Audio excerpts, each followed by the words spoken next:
안녕하십니까. 6월 5일 수요일 말씀 묵상 시작하겠습니다. 민수기 10장 11절에서부터 28절까지의 말씀입니다. 사실 오늘 말씀은 조금 묵상하기는 조금 어렵습니다. 왜냐하면 과거에 있어 주어졌던 하나님의 말씀을 이스라엘이 온전히 순종했다라는 이야기를 하고 있는 부분이라서 특별하게 다른 이야기를 할 것은 별로 없어요. 하지만 여기서 우리가 조금 주목해 봐야 할 만한 부분은 이 말씀이 지켜졌는데 그 지켜지는 모습이 과연 어떻게 지켜졌는가에 한번 관심을 가질 필요는 있을 것 같습니다. 자, 이스라엘이 가나안 땅을 향해 출발했습니다. 6월절을 마쳤어요. 제2의 출애굽이 이제 이루어지고 있는 거죠. 그리고 하나님의 말씀을 따라 움직이고 있습니다. 그런데 좀 관심을 가져야 될 것이 말씀에 규정된 것을 따르는데 100% 완벽하게 일치한 것 같지는 않습니다. 11절부터 읽어보겠습니다.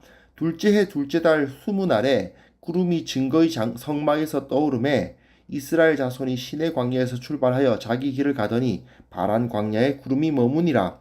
이와 같이 그들이 여호와께서 모세에게 명령하신 것을 따라 행진하기를 시작하였는데 중간 기착지가 바란 광야입니다.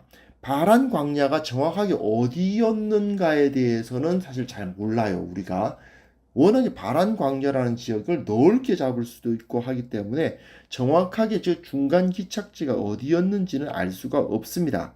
하지만 여기서 중요한 것은 여호와께서 모세에게 명령하신 것을 따라 행했다는 거죠. 이 사람들은 거의 한 1년 가까이를 이 시내 광야에 머물다가 하나님의 말씀을 다 받았고 그리고 그 명령에 따라서 출발을 하게 된다라고 이야기를 합니다. 여기서 강조되고 있는 것은 여호와의 명령을 따라서 행진했다는 사실이 강조되고 있어요.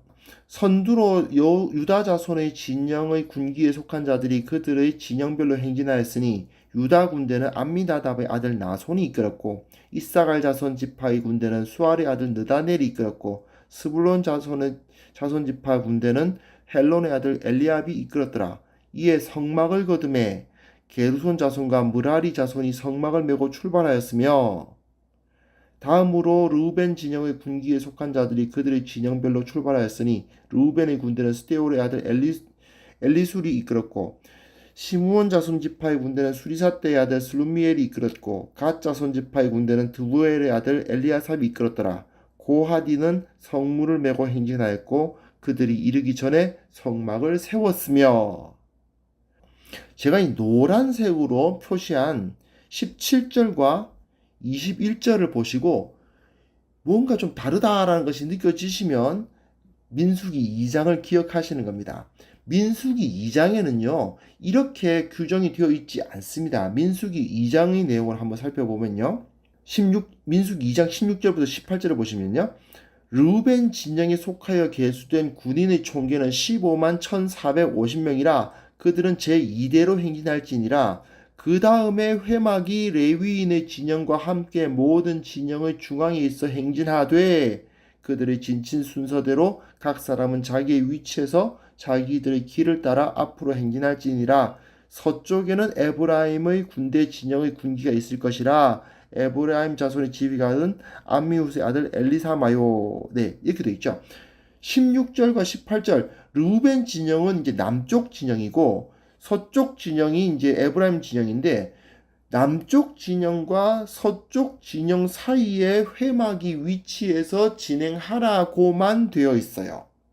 즉 회막의 위치는 남쪽 진영과 서쪽 진영 사이 정중앙에 있어야 했는데 민수기 2장에 의하면요. 그런데 오늘 읽은 본문에 보시면 17절에 유다 자손 즉 동쪽 지파들이 출발하고 17절에 성막을 거둬요.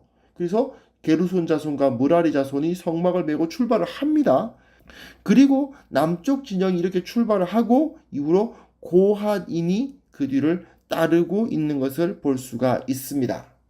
상당히 재미있죠? 좀 다르지 않습니까? 분명히 민수기 2장 16절에서부터 18절의 내용과는 다르다는 것을 알 수가 있습니다. 레위인들이 왜 이렇게 나뉘어서 출발하는 걸까요? 예, 앞에 기록되어 있지만 사실은 동쪽 지파가 출발하고 그 다음에 남쪽 지파 뒤를 고핫 자손이 따라가는데 이 게르손 므라리 자손은 미리 이 고핫 자손은 안에 있는 그 성물을 매는 사람들 아닙니까? 즉 진설병상, 뭐 향단, 그리고 등대 등을 매는 자들이거든요.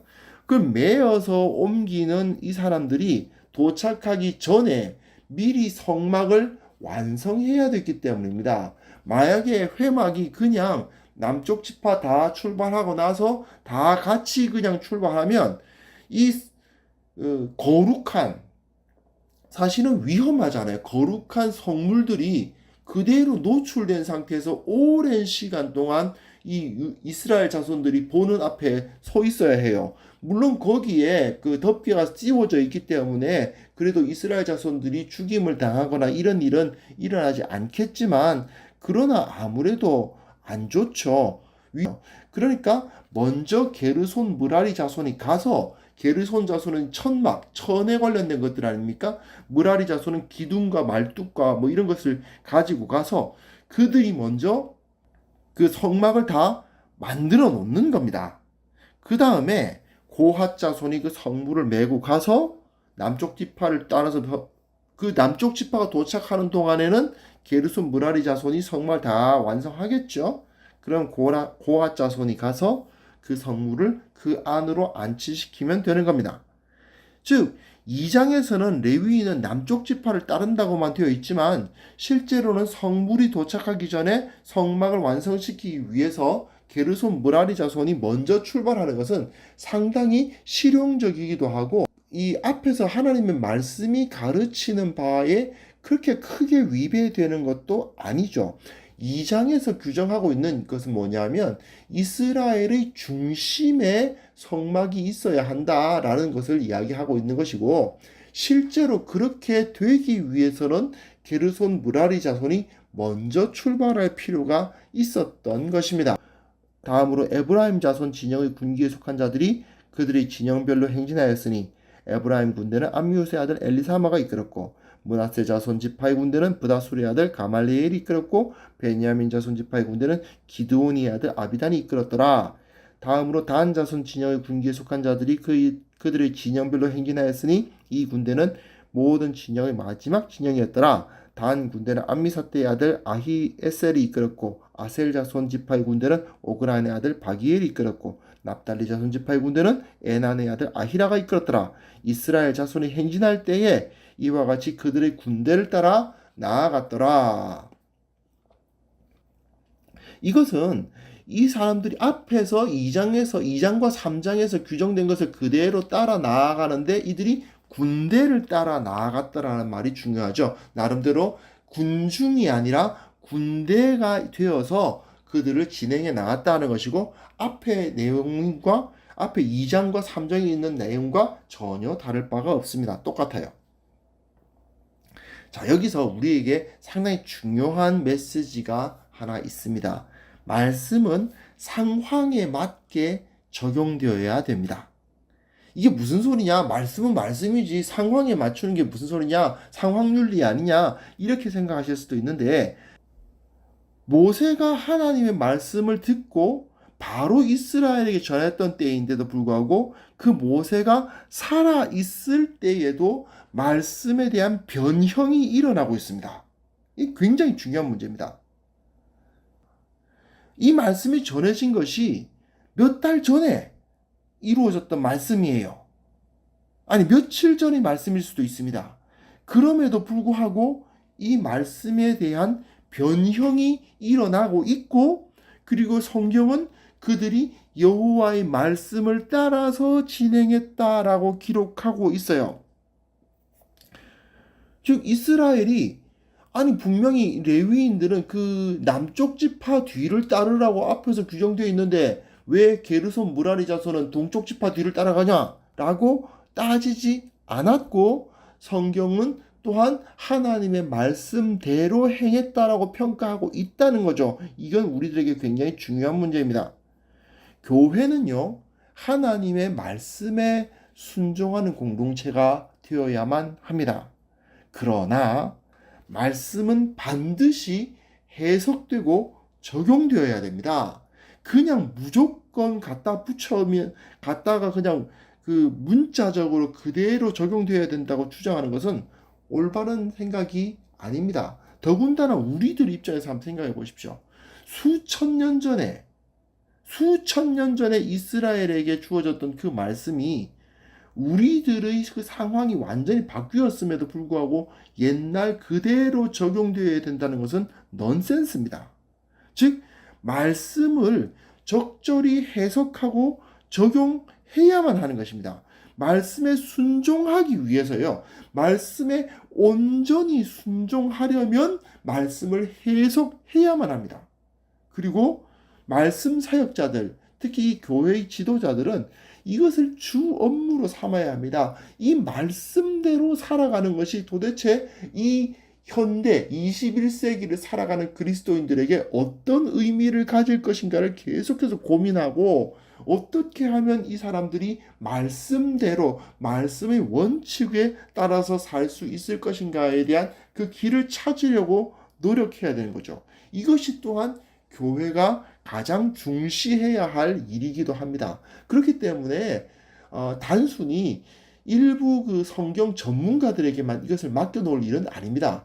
평신도들도 내 삶에 이 말씀을 어떻게 해석하고 어떻게 적용할 것인가를 끊임없이 고민하고 계속해서 그 해석과 적용을 시도해보는 삶을 살아야 해요. 그것이 진정한 하나님의 말씀을 내 삶의 중심에 두고 있는 삶이라고 볼 수가 있는 겁니다. 그런데 많은 성도들이 그 성경 해석과 적용을 이제 설교사들한테 다 맡겨버려요. 당신네들이 다 하시고 우리는 그냥 따라갈게. 이런 식으로만 생각합니다. 이거는요, 신앙이라는 우리 삶의 가장 핵심적인 요소를 아웃소싱하는 행위입니다. 내게 있어서 제일 중요한 것을 다른 사람 손에 맡긴다는 것이 말이 됩니까? 물론 전문가의 이야기를 들을 수는 있어요. 뭐 병에 걸렸을 때 의사의 말을 듣는 것은 굉장히 중요하긴 합니다. 하지만 그럼에도 불구하고 내 삶에 대해서 결정할 때 의사의 말을 무조건 100% 듣지만은 않잖아요. 그렇죠?